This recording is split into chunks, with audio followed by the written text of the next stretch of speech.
It's kind of a luck factor, the Rose factor. I was born on St. Patrick's Day, so I always considered that a lucky sign. And when I was playing in a tournament, I guess it was in 1976, I was trying to qualify for my first Gap Amateur Championship at the Cricket Club. And what happened was I shot a good round in the morning and I was fading fast in the afternoon, but a thunder shower rolled in and they canceled the last 9, so they counted my first 18, which was 74, and my next 9, which was 39, and I made it into the championship flight. So that kind of got me started in that direction. Luck even spread to those around Mike Rose the following year. I'm playing with Biff Keidel, who was the manufacturer's hope for the tournament, real good player, who I played with when I was 12 years old in the junior golf. I'm playing with him, and he hits a shot on the 11th hole par 3 at North Hills, and it's 50 yards left of the green. And I say, hit the tree. It hits the tree. It kicks diagonally across the lake onto the green and rolls up and hangs on the lip. He taps it in for a 2 and made the cut by 1 and made it to the semifinals of the tournament. In 1977, Rose won the Silver Cross Award and medaled in the Amateur Championship. He reached the amateur quarterfinals that year. It was an amateur championship level that Rose never cleared in 13 match play appearances. I didn't have the wherewithal to try to win, be the best. And that's probably one of my downfalls, where I did win a lot of events and I was competitive in a lot, but there were other golfers who wanted it more. The Rose factor, however, had the wherewithal to frame its beholder's golf career. See the 1982 amateur quarterfinals at Rolling Green, where Rose met Nevin Sutcliffe. But I birdied 13, I hit it for a gimme on 14, I hit it 10 feet for a birdie on 15. I go to 16 and we both bogeyed the hole. And so I'm only 1 down with 2 to go. And we get to 17, which if it's par 5 finish at Rolling Green. I hit it stiff, I make birdie on 17. So I birdied 4 of the last 5. And we go to 18 and the match is even. And I think, well, I got a good chance at this point. I hit my 3rd shot for a gimme birdie on 18, and he gives me the putt. And he's got a 50-footer from the front edge, and Nevin rolls it in for a halve.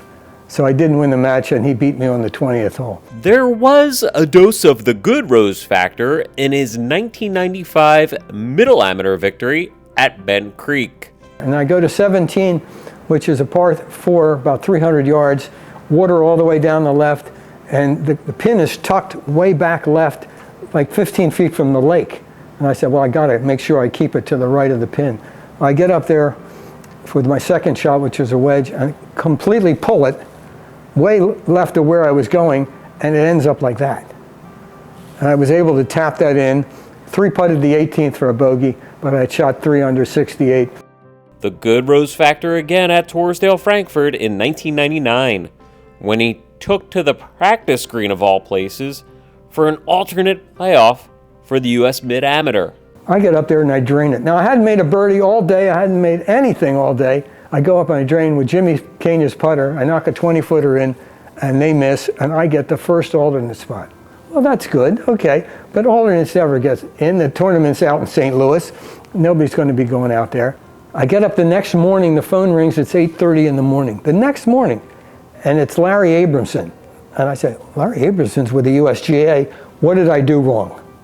He says, listen, Dan Pinchotti of Torresdale, one of the qualifiers, forgot that he had his son's baptism over the time of the tournament. He can't go. Do you want the spot? I get the spot. Oh, the fortune a grip change afforded in Rose's senior amateur win in 2003. I'm going to go from the interlocking grip to a baseball grip, and maybe I can generate a little more club head speed and hit my driver a little further. We get up on the first tee, it's a par 5, and I used my baseball grip, I have no idea where it's going, and hit it right down the middle with a rope. And I said, let's give this a chance today. When sports radio WIP needed a guiding voice for a new golf program in 1989, it gave Rose a chance. So I go on the show with Bob Vitrone, and We get a couple of calls. The next thing you know, the phones keep ringing and ringing and ringing. And I'm on the air for an hour and 45 minutes. And I get up to leave at 10 o'clock, and Bob says, "You're going to be our golf guy." And I said, "I didn't even know I wanted to be your golf guy." Rose has always been a golf guy, from a great golf family. Rose, his late mother Bobby, and his sister Bonnie George all reside in the Philadelphia Jewish Hall of Fame. I've always wanted to come off the course and have the people that I've played with say, "Gee, I enjoyed playing with Mike Rose." Hi, I'm Mike Rose, and this is Chat GAP.